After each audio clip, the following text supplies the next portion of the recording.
Honda, Honda, Honda. Everyone just won't stop talking about Honda. Will they? CB750 this, Super Cub that, and don't even get me started on the Honda Accord. Can we give it a rest already? In what world am I going to suggest someone pay nearly $8 grand for a CBR 500R when they can get a Ninja 400 that makes the same power for 2/3 of the price while also coming equipped with a tech package including an air fryer and a graphing calculator?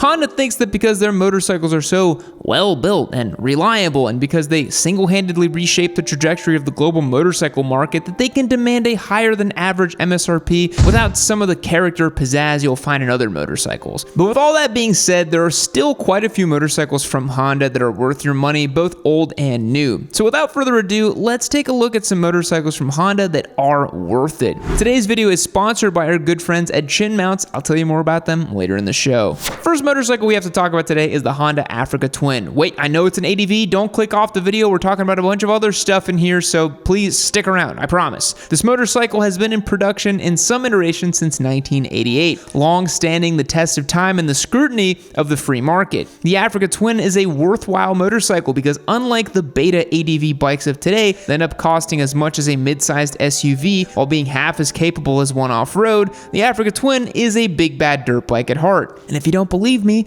the model designation starts with CRF. That means it's a dirt bike, right? And in base trim, the Africa Twin costs just $14,500, which is really quite the bargain compared to bikes like the Super Tenere or Duke 890 Adventure. And if you're trying to tackle the path less traveled on a cross-continent adventure, are you really gonna trust your life to a KTM? I'm not sure how many KTM dealerships you're gonna find in Central America should the engine decide to spin a bearing before you've rediscovered your manhood during your spiritual motorcycle adventure. The Africa Twin, however, would have no qualms about taking you to the top of Mount Vesuvius, running on 87 octane and a quart low on oil. This motorcycle is powered by a 1084cc parallel twin making 100 horsepower and 76 foot-pounds of torgos. The engine does use a 270-degree crank, which I know is important to many riders. The Africa Twin has an inverted 45mm Showa fork with over 9 inches of suspension travel. Hey, I don't know what I'm doing with 9 inches either, but I hear it's pretty good. If you were to opt for the Adventure Sports trim, the suspension is electronically controlled for dynamic adjustability when the road becomes uncertain. This motorcycle has a bit of tech like adjustable torque control to prevent wheelies or slip when navigating tricky terrain.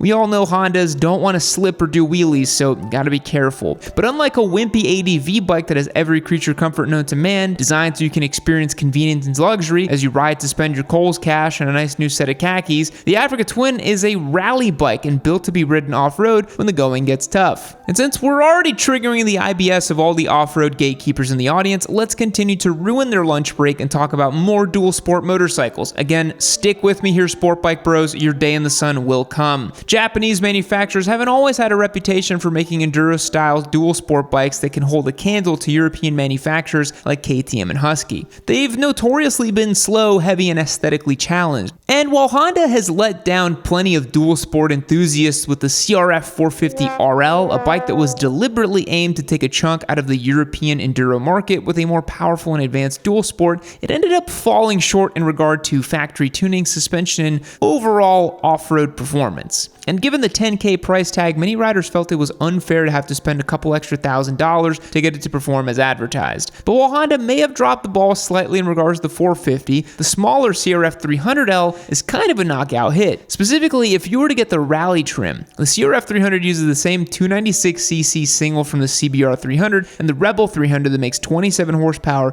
and 20 foot-pounds of torgos. But these bikes aren't about going fast, they're about having fun and getting your feet wet in different types of riding. And the rally trim will provide an improved experience both on and off-road. The windscreen and larger fuel tank will make this bike easier for longer commutes, and the skid plate will provide extra protection should a tree stump or rock thumb your engine's soft spots. Fuel injection and a 6-speed gearbox make the CRF a more modern motorcycle than the DRZ 400, and the rally trim offers more conveniences than you'll find in the Kawasaki KLX 300. I really think it's a knockout hit. I like the rally a whole lot. The CRF 300L cost $5,400 and the CRF 300 Rally costs $6,149. Now, do you know what's worth it? Throwing away your generic action camera helmet mount and investing in Chin Mounts. We've partnered with Chin Mounts in April, and since then I've put their GoPro mount through the ringer. I've used it on the street, I've used it on the track, and your mom and I used it in a way that I cannot mention on YouTube. And since I just got demonetized, you're gonna want to stick around and stay listening to this ad. And in each and every application, my chin mount has kept my camera secure and maybe most importantly, hasn't gotten in the way or been a nuisance like many generic camera mounts do. That's because Chin Mounts makes model-specific mounts for over 400 unique helmets that don't impede the manufacturer-intended functionality, no matter which brand or style you go for. Chin Mounts also sells mounts for all the popular action cameras, including GoPros, Insta360s, DJI, and more. They also sell the Creator Pack, which allows you to mount your camera vertically to achieve the ideal aspect ratios for social platforms like Instagram or TikTok. That way you can record reels like how I get ready in the morning as a 20-year-old Jigster squid, or asking Harley riders at bike night to share their body count, or whatever the hell it is you guys do on TikTok. Chin Mounts offers free shipping in US and Canada, and fans of the Yam can go to chinmounts.com/Yammy and use code Yammy for 10% off. Again, that's chinmounts.com/Yammy, use the code Yammy for 10% off, and get yourself the finest action camera mounting system. Thanks so much for the support on today's video, folks. Now let's get back to the show. It's often hard to make generalized statements in regards to older and out of production motorcycles. As for being able to determine which older bike would be a worthwhile purchase, it is heavily contingent on the unique motorcycle and how it was previously ridden, owned, and maintained. But when shopping for older Hondas, the name alone should offer some degree of confidence that you won't get burned by a catastrophic mechanical failure. An older bike from Honda that is still worth it is the Hornet 919. This motorcycle was made between 2002 and 2007 and is still regarded as one of the best bikes Honda has sold in the 21st century. The jury is still out on the new Hornet CB750. I mean, people have ridden it and talked about it, but the personal Yammy noob jury of one, your very own Papa Yam, hasn't had the opportunity to swing a leg over it, and I cannot come to my own conclusions. And I'm kind of predisposed to loathe it. We'll see. Probably unjustifiably so, because it has every reason to be a worthwhile addition to the middleweight market, but I can't help but be suspect to the middleweight bandwagoning that every manufacturer has been doing lately. Anyways, I digress. The Hornet 919.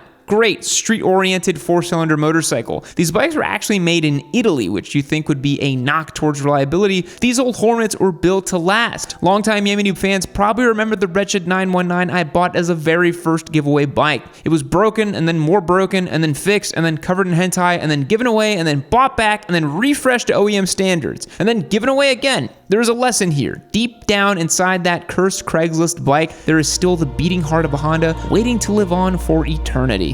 Cruisers are often a ripoff. Just look at every Harley rider out there dodging collection agencies because he isn't able to make payments on the $40,000 bagger he bought at 15% APR. And most metric cruisers, with a few exceptions, are just as dumb and ugly as Harley Davidsons, but also worse somehow. There really was no winning in the cruiser world until Honda released the revamped line of Rebels. The Rebel 500 is a perfect beginner cruiser for an inexperienced or smaller rider. It is cheap to purchase, costing just $6,500, and looks and feels like a real motorcycle and not some milquetoast imitation. And even better, for more experienced riders, is the Rebel 1100. The Rebel 1100 uses the same 1084cc parallel twin found from the Africa Twin, though tuned a little bit differently to be making 86 horsepower and 72 foot-pounds of torque. So horsepower-wise, the Rebel 1100 is already on par with a 107-inch Harley Road Glide, a motorcycle that weighs 855 pounds and costs $22,000. The Rebel 1100 is like an amalgamation of cruiser and normal street bike. It has cruiser styling with a low-slung seat, blacked-out aesthetics, and a chunky front tire, but it doesn't make anywhere near the same amount of concessions that a traditional cruiser does.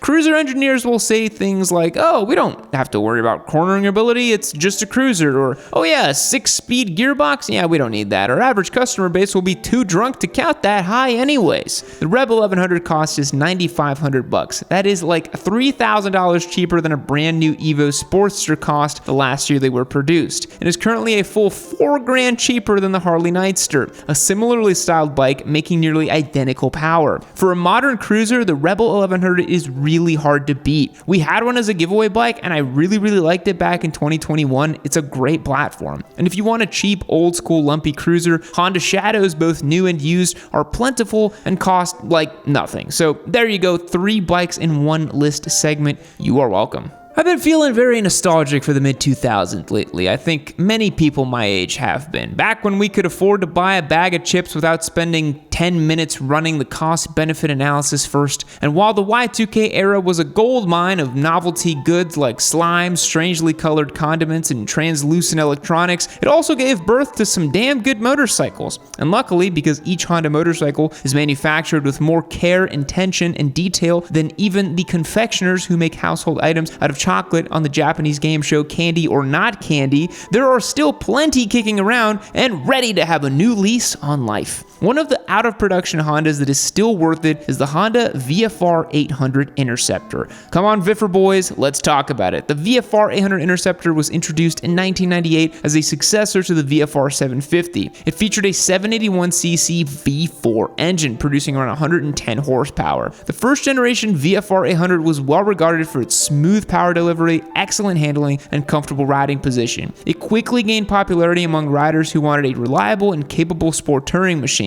In 2002, the VFR added VTEC. VTEC is designed to optimize engine performance and efficiency by adjusting the timing and lift of the engine's valves. It allows the engine to operate in two different camshaft profiles, one for low RPM and another for high RPM. The VFR 800 was sold in the US until 2009 when it was replaced by the VFR 1200F. I blame the 2008 recession and housing market crash. As more and more manufacturers adopt the torquey 270 parallel twin design for their middleweight roadsters, it makes the Honda CB650R even more special. This bike manages to combine the thrill of a four-cylinder machine with the comfy riding style of a street-biased naked bike, which is becoming something of an anomaly these days. There isn't a manufacturer making a naked four-cylinder 650 today that manages to exude a similar experience. There are, of course, your 650 twins and then larger displacement four-cylinder bikes like the Z900 from Kawasaki, but the CB650R is really kind of an ideal intermediate bike for someone that wants the rush of a screaming four-cylinder but doesn't want to have to wait 30 seconds to get out there like on a 600 sport bike. This bike makes 94 horsepower and 47 foot-pounds of torque, which are really good numbers for the street. You'll have comparable torque to an MT-07, but with the added top end thanks to the engine configuration. And since it's a Honda, the CB650R has a premium feel and build quality that makes it feel more like a permanent fixture in your stable compared to a cheaper motorcycle. The CB650R retails for $9,400, which is a heftier price tag than certain other middleweight bikes, but the extra power and nicer fit and finish makes this motorcycle definitely worth it. We made a ton of content on the CB650R because I had one as a giveaway bike back in 2019 into 2020.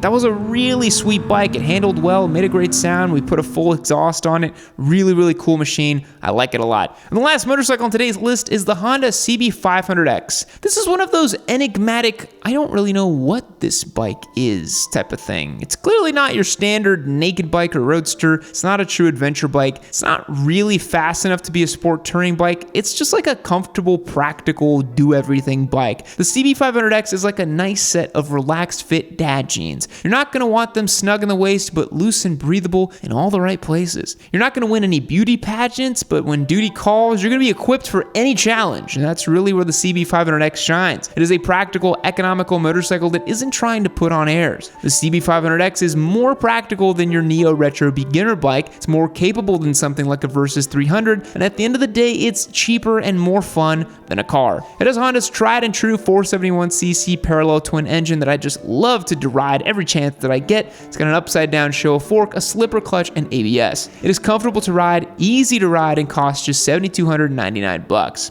If you're a newer rider and plan on doing any rider further than the coffee shop or back, skip the Royal Enfield. If you have no interest in sport bikes or energy drinks, skip the Ninja 400. If you want an everyday practical motorcycle capable of most types of riding, the CB500X is definitely worth it. Thanks for making it all the way to the end. Honda has obviously made countless incredible motorcycles over the years, so please blow up in the comments and let me know which one deserves to be on the list. Thanks so much to Chin Mounts for sponsoring today's video. Be sure to subscribe if you like what we do here. We got a lot of exciting things happening very soon at the end of this month. You are not going to want to miss kind of a legendary, insane thing we're doing at the end of the month. Seriously, it's going to be crazy. Don't miss out. Catch you guys in the next one. See you later.